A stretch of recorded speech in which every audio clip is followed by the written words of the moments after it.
তামোলপুৰ জিলাৰ গোৰেশ্বৰ ৰাজচক্ৰৰ অন্তৰ্গত বেতনাথ প্ৰয়াত হিতেশ ডেকা সমন্বয় ক্ষেত্ৰত সদৌ অসম শৰণীয়া কছাৰী ছাত্ৰ সন্থাৰ অষ্টাদশ বাৰ্ষিক অধিৱেশন আৰু শৰণীয়া কছাৰী গণতান্ত্ৰিক নাৰী মঞ্চৰ একাদশ বাৰ্ষিক অধিৱেশন আৰু শৰণীয়া কছাৰী জনগোষ্ঠীৰ হিয়াৰ আমঠুস্বৰূপ জাতীয় উৎসৱ কেন্দ্ৰীয় বাঁহ গোঁসাই উৎসৱটি এইবাৰ আমি ইয়াত অনুষ্ঠিত কৰিবৰ কাৰণে ইতিমধ্যে সিদ্ধান্ত গ্ৰহণ কৰি এখন শক্তিশালী অভ্যৰ্থনা সমিতি গঠন কৰা হৈছে আৰু আজিৰ এই উৎসৱ আৰু অধিৱেশনৰ প্ৰাৰম্ভিক কাম কাজসমূহ আগবঢ়াই লৈ যাবৰ কাৰণে শুভ লাইখুঁটা স্থাপনৰ দিন ধাৰ্য কৰা হৈছিলে আৰু আজি ৰভাৰ মূল লাইখুঁটা স্থাপন কৰে শৰণীয়া কছাৰী উন্নয়ন পৰিষদ অসমৰ সন্মানীয় অধ্যক্ষ কিশোৰ কুমাৰ দাস ডাঙৰীয়াই আৰু শৰণীয়া কছাৰীসকলৰ উপাস্যস্থলী গোসাঁই ঘৰৰ মূল খুঁটা স্থাপন কৰে শৰণীয়া কছাৰী সাহিত্য সভা অসমৰ সন্মানীয় সভাপতি লোকশ্ৰী সোণবৰ বৰুৱা ডাঙৰীয়াই। আপোনালোকে সকলোৱে জানে যে শৰণীয়া কছাৰী জনগোষ্ঠী অসমৰ অন্যতম কছাৰীমূলীয় আদিম এটা জনগোষ্ঠী। এই জনগোষ্ঠীটোৰ ভাষা কলা কৃষ্টি সংস্কৃতি জাতীয় উৎসৱেৰে পৰিপূৰ্ণ এটা জনগোষ্ঠী আৰু এই জাতীয় উৎসৱসমূহৰ ভিতৰত শৰণীয়া কছাৰীসকলৰ আটাইতকৈ উৎকৃষ্টতম জাতীয় উৎসৱ হিচাপে পৰিগণিত হোৱা শৰণীয়া কছাৰী কেন্দ্ৰীয় বাঁহ গোঁসাই উৎসৱভাগী ইয়াত যিহেতু আমি অনুষ্ঠিত কৰিবলৈ লৈছোঁ আৰু ইয়াৰ সমান্তৰালভাৱে সদৌ অসম শৰণীয়া কছাৰী ছাত্ৰ সন্থাৰ অষ্টাদশ বাৰ্ষিক অধিৱেশন আৰু শৰণীয়া কছাৰী গণতান্ত্ৰিক নাৰী মঞ্চৰ একাদশ বাৰ্ষিক অধিৱেশন। গতিকে আমাৰ অভিজ্ঞতাৰ ফালৰ পৰা আমি বিগত বৰ্ষবিলাকত পাই আহিছোঁ যে এই উৎসৱত প্ৰায় 30,000তকৈও অধিক মানুহৰ সমাগম ঘটে আৰু এইবেলি যিহেতু সদৌ অসম শৰণীয়া কছাৰী ছাত্ৰ সন্থা আৰু গণতান্ত্ৰিক নাৰী মঞ্চৰ অধিৱেশনো সম্পৃক্ত হৈ থাকিল, গতিকে আমি আশা ৰাখিছোঁ এইবাৰ 30,000ৰ পৰিসীমা অতিক্ৰম কৰি প্ৰায় 50,000 মানুহৰ সমাগম ঘটিব বুলি আমি আশা ৰাখিছোঁ আৰু এই 50,000 মানুহৰ আপ্যায়নৰ কাৰণে তেওঁলোকক আদৰিবৰ কাৰণে ইতিমধ্যে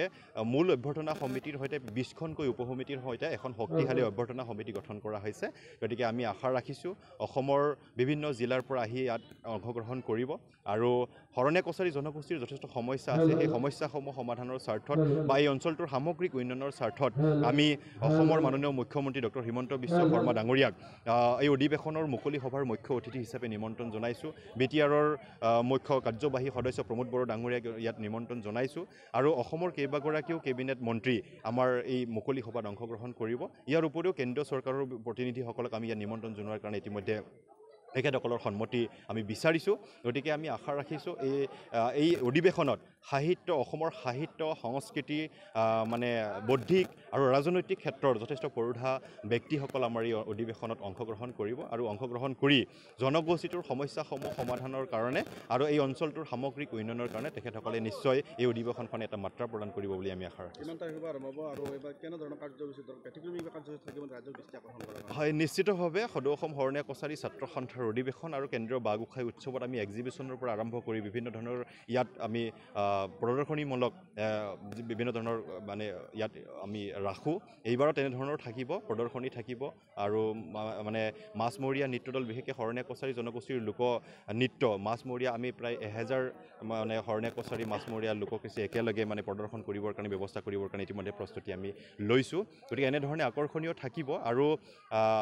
আমাৰ প্ৰত্যেক বহাগ মাহৰ 6 তাৰিখে এই কেন্দ্ৰীয় বাঁহ গোঁসাই উৎসৱটি পালন কৰা হয়। গতিকে আমি এইবাৰ 2 দিন বঢ়াই পেলাই